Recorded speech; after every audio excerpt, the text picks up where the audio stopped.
On this episode of Carma Quotient, we meet Vinod, founder and director of LowKal. But before we dive into getting to know the entrepreneur Vinod, we asked him to tell us a little bit about himself. What makes him Vinod? Coming from a middle class family, father was a central government employer in Ministry of Agriculture and Animal Husbandry. I was the eldest of two sons, mother being a homemaker. I completed my schooling from Kendriya Vidyalaya Orissa and Kendriya Vidyalaya Chennai in science stream. I was a national volleyball player and had represented my school in various sporting activities. I completed my graduation from Siddhganga College of Pharmacy and joined a pharmaceutical company in Bangalore. I was a production chemist for Canfa Labs. I got married to my love in 2002 and I was blessed with a beautiful daughter in the same year. So when did you start LowKal and what was the inspiration behind it? We started LowKal in 2008. The idea was to develop calorie management products. Mr. Yogendra Patel, a UK-based businessman, shared my vision and invested as a co-founder. We launched stevia and sucralose-based low-calorie sweetening alternative. I had already put up my facility in 2003. There were no exclusive beta-lactam facility during those days. I thought it will be a good opportunity to cash on, and I started manufacturing antibiotic tablets for different companies, and Cadila being one of the main company. It was something around 2007 when Government of India declared Himachal Pradesh as an excise-free zone, and slowly all the companies started putting up their facilities or shifting their bases from different states to Himachal Pradesh. I was left with no companies. I had a huge facility with me. Pharma had become more regulated. The policies were not encouraging for a small scale industries. Margins were too low and all the prices were controlled by the government. And I could not see my future in pharma. So I decided that it will be better venture into a new field. But I had clearly mentioned two conditions: that it has to be an health oriented sector and I have to use my past experience as well as the facility which I had with me. And one day while I was coming back from my factory, something from my inside said, why not low calorie? And that's how LowKal was born. You've been an entrepreneur for close to 10 years. How has the journey been so far? How would you describe it? So far the journey has been very exciting. The excitement is the same when we ride a giant wheel. One day I am up and the other day I am down.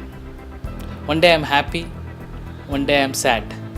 One day I have gained and one day I have lost. I have seen a lot of changes every day in me, both professionally as well as personally. I had started with a small factory doing contract manufacturing with an investment of 8 lakhs and was able to break even within 2 years. Slowly it started growing and within 4 years 8 lakhs had grown up to 40 lakhs. We were working 3 shifts sometimes. I was looking after machine backgrounds, manufacturing, quality, stores, material dispatches, invoices, sales, excise. I never knew when 4 years went. One day I see I am left with a vacant factory. There were no businesses, there were no companies. I was alone, nobody to guide me. I had this huge facility with me, don't know what to do, nobody to advise me. But the entrepreneur in me came up with LowKal. Bang into the market, 30 sales executives, 90 promoters, 3 states, 2 years into the marketing, and the problem started. And it was a huge problem. This time it had hit me very badly. It was not like earlier. This time I was totally, because the field was very new for me, because till date we were into a non-customer marketing, I would say. This was the first time when we directly marketed the products to the customer. Never had that experience. There was lack of knowledge, but still the fire of doing business was there in me. Somehow I gathered myself, I looked back, and I always knew LowKal had that potential to be big. Big like a Coca-Cola, big like a Amul, big like a Tata. I always used to draw strength from the name itself. Slowly I gathered myself, and I knew it was not the mistake of the product or the brand, it was the man behind that. He was responsible for all those, and it was me. I looked what were the problems with me and my strategies, and I saw that I was lacking totally all marketing aspects in me. This time I found a guru, and I was not alone. I was clear what my goals were. Each step towards the goal were becoming more easier as my guru told me how to prepare and how to move forward. We've all heard that support is essential for an entrepreneur, especially emotional support. So, who has been your greatest supporter, your biggest strength? There is no second thought. It's my wife who has been with me from past 10 years. If I was paying my factory rent, she used to take care of my house rent. If I was paying my employee salaries, she used to take care of my child's school fees. If I was buying machineries to grow, she used to buy all the household equipments, because she knew it would have been very difficult for me to manage both. Even though she went through 2 major surgeries, she continued working so that I can continue my business. My college mate, Mr. Umesh, whom I used to chat every day, explaining him the strategies, the ideas, I would like to thank him, because he always used to listen me with patience and had some opinions of his own. I know in his mind he would have cursed me that I would have eaten his brain. Mr. Raghuram Nanduri, who was a well-wisher and a friend, and was a very important and key person in my life. During my bad phase of 6 months, he was the one who pulled me out, who showed me the way, who showed me the light.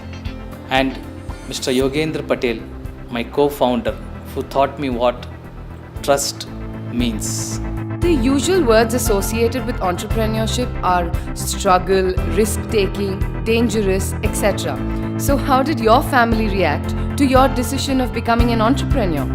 My father was a central government employee. So when I said that I wanted to do business, he said, why take risk? You are comfortably getting your salary, so why go into tensions? From his view, business was full of tensions, and he was much more worried that how I will manage the capital, how I will run my family. But I was very clear from my childhood. I have seen my father. Even though being a central government employer, he was very sincere, very punctual, and very hardworking. He loved his work more than his family. But after working for 35 years, financially we were not that rich, and recognition wise also he was not that much happy. Yes, he led a happy, comfortable life, but we had that month ending problem always. So down somewhere I always knew that I would become a businessman, because I wanted to become rich, and the only legal way to become rich was by doing business. But still I joined a private organization, thinking that at least in private organization, if I work more, I may get more. There was a cap on salaries, but there was no cap on our work. So I decided it will be better if I work for myself, because the more I work, the more I can earn. I conveyed the same to them, and they half-heartedly agreed. If I were to ask you to describe yourself in 5 words, what would they be? If I have to describe myself in 5 words, I would say I'm selfish, I'm adventurous, I'm a self-motivator, I'm flexible, and I'm very funny. What can we catch you doing in your free time? The little free time that you have. It's very less of free time for us, but whenever I get free time, I would enjoy the time with my daughter. I play kickboxing, I play kabaddi, I play chor police, I play chess with her, and I enjoy each and every moment with her. I help my wife in household activities like to chat with my school and college friends, and like to listen some bhajans and ghazals. Lastly, some pearls of wisdom to our viewers from one entrepreneur to others. My words of wisdom to future entrepreneurs would be: do your homework before you enter into the market. Be well prepared, gain as much as knowledge possible. There is no substitute for knowledge. Take calculated risks. Start early, as the risk will be too less, and if you go somewhere wrong, you have time to rectify it. Open up yourself, both for criticism as well as competition. Think big, go with your gut feeling. Karma is proud to have mentored Vinod and LowKal.